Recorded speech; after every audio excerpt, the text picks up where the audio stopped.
નમસ્કાર, good morning. સવારની શરૂઆત કરી ન્યૂઝપેપરની મુખ્ય હેડલાઇન સાથે. સૌથી પહેલા ગુજરાત સમાચાર. હોર્મુઝ પર અમેરિકાની નાકાબંધીએ ચીન અને ભારત પર દબાણ વધાર્યું છે. અમેરિકા ઈરાન સામે યુદ્ધના બદલે નાકાબંધીનું શસ્ત્ર ઉગામ્યું. ચીને ટ્રમ્પની નાકાબંધીને ખતરનાક અને બેજવાબદાર ગણાવી. ભારત મુશ્કેલી છતાંય અમેરિકા સાથે સંબંધો બગાડે તેવી સંભાવના ઓછી છે. અમેરિકા ઈરાન યુદ્ધથી ભારતને ફટકો. અર્થતંત્ર ચોથા ક્રમેથી ગગડી છઠ્ઠા સ્થાને. ભારતીય અર્થતંત્રનો વૃદ્ધિદર 2024માં 6.5% રહેવાની સંભાવના. યુદ્ધ ચાલુ રહેશે તો વૃદ્ધિદર પણ ઘટશે. આધેડ મહિલા પર દુષ્કર્મ ગુજારી હત્યા કરનારા આરોપીને આજીવન કેદની સજા ફટકારવામાં આવી છે. પીઆઈ વતી લાંચ લેતા ચાણસદનો સાજિદ અલી ઝડપાયો છે. લવજેહાદનો કેસ દાખલ નહીં કરવા પાદરાના પીઆઈએ 2 લાખ રૂપિયાની લાંચ માંગી હતી અને જેને લઈને પીઆઈ સાણસામાં આવ્યા. સરકારી જમીન પર બીજેપીએ ચૂંટણી કાર્યાલય શરૂ કરી દીધું. સૂર્યનગર બસ સ્ટેન્ડ પાસે વોર્ડ નંબર 15 ભારતીય જનતા પાર્ટીનું ચૂંટણી કાર્યાલય અને જેને લઈને વિવાદ છંછેડાયો છે. ભગવાન મારી પરીક્ષા લઈ રહ્યા છે. જન્મથી પ્રજ્ઞાચક્ષુ વિદ્યાર્થીનીએ ધોરણ 10ની બોર્ડ પરીક્ષામાં 93% માર્ક્સ મેળવ્યા. વડોદરા જિલ્લામાં ભાજપમાંથી બળવો કરનારા 11 હોદ્દેદારો 5 વર્ષ માટે બરતરફ કરાયા છે. 5 વર્ષ માટે આ હોદ્દેદારોને સસ્પેન્ડ કરી દેવાયા. જેટકોનો લૂલો બચાવ આચારસંહિતા ઉઠ્યા બાદ આન્સર કી જાહેર કરાશે. વિદ્યુત સહાયકની પરીક્ષા પર સવાલો ઉઠ્યા બાદ આ એક લૂલો બચાવ જેટકો દ્વારા કરવામાં આવ્યો છે. ફાસ્ટેગમાં ટેકનિકલ ખામીના કારણે રોજ એક બસ ટોલનાકા પર અટકે છે. રાજપીપળાથી પાટણ જતી બસ ટોલ પર અટકી અને 40 મુસાફરો તડકામાં સેકાયા. ન્યૂ વીઆઈપી રોડ અને ઉંડેરા રોડ બાદ અટલાદરામાં ટેમ્પામાં ગેસ રિફિલિંગ કરવાનું કૌભાંડ પકડાયું, જેમાં 2ની ધરપકડ કરવામાં આવી છે. 3.37 કરોડના ડ્રગ્સ કેસમાં આરોપીની જામીન અરજી રદ કરવામાં આવી છે. હાયર પેમેન્ટ કોર્સની ફીમાં 5%નો વધારો કરવા માટે વિચારણા ચાલી રહી છે. એક નજર દિવ્ય ભાસ્કરની મુખ્ય હેડલાઇન્સ પર. પ્રધાનમંત્રી નરેન્દ્ર મોદીએ કહ્યું કે ક્રેડિટ તમે લેજો, જાહેરાત છપાવી દઈશ બસ, પરંતુ આ બિલને રોકશો નહીં. ભરમાવનારાઓને મહિલાઓ તરત જ પારખી લે છે. પ્રિયંકા ગાંધીનું આ નિવેદન. લોકસભામાં 12 કલાક ચર્ચા ચાલી અને આજે પણ મહિલા અનામત બિલ પર ચર્ચા ચાલુ રહેશે. ઇઝરાયલ લેબનાન વચ્ચે 10 દિવસ માટે યુદ્ધ વિરામ. 43 વર્ષ પછી અબોલા તૂટ્યા. શાંતિના સંકેત છે. ઇઝરાયલ લેબનાનને વ્હાઇટ હાઉસમાં મંત્રણાનું આમંત્રણ આપવામાં આવશે. ટ્રમ્પે કહ્યું, મેં 10 યુદ્ધ રોક્યું છે. મે મહિનામાં 3 થી 4 દિવસ 45 ડિગ્રી દજાડશે. હીટવેવથી બચવા કલેક્ટરનો એક્શન પ્લાન. શાળાઓને સમય બદલવા પાણી ઓઆરએસની વ્યવસ્થા રાખવાની તાકીદ કરવામાં આવી છે. ઉનાળો આ વખતે દજાડવાનો છે. પશ્ચિમના પવનો ફૂંકાતા ગરમી આકરી થવાની શક્યતા. કલેક્ટર કચેરી દ્વારા શું કરવું અને શું ન કરવું તે અંગે પણ પ્રચાર કરવામાં આવશે.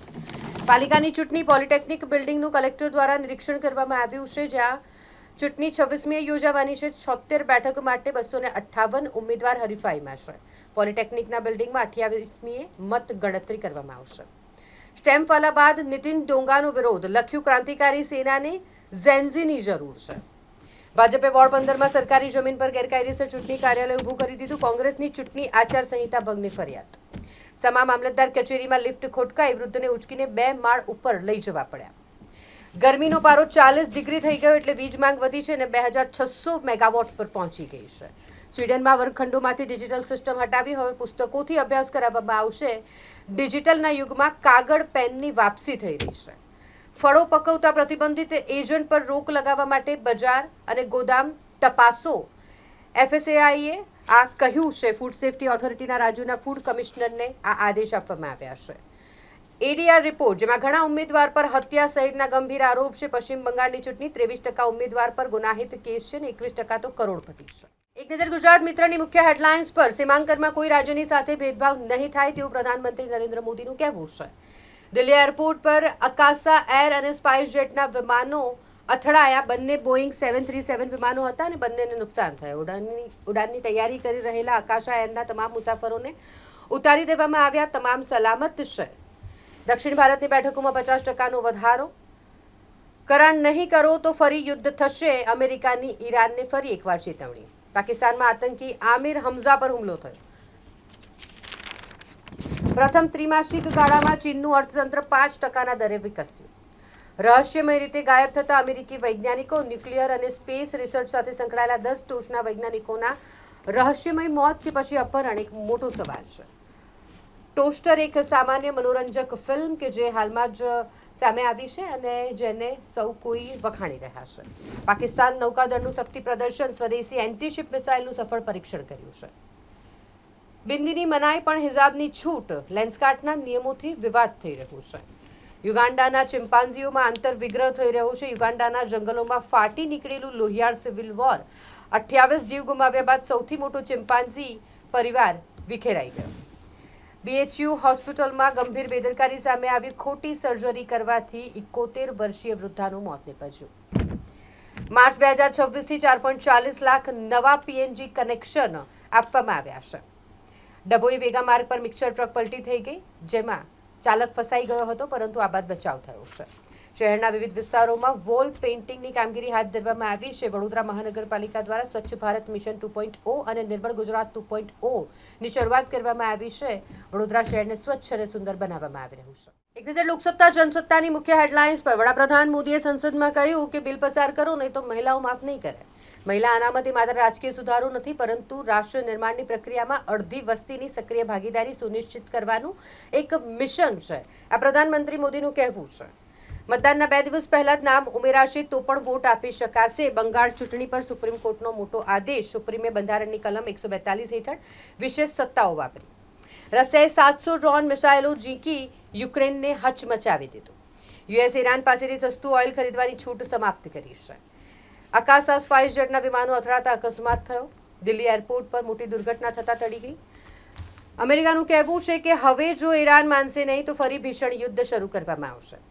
કેનેરા બેંકની અપીલ સામે સુપ્રીમે ચુકાદો આપ્યો છે. બેંક ગ્રાહકની એજન્ટ સમયસર ચેક પ્રોસેસ કરવો તેની ફરજ છે.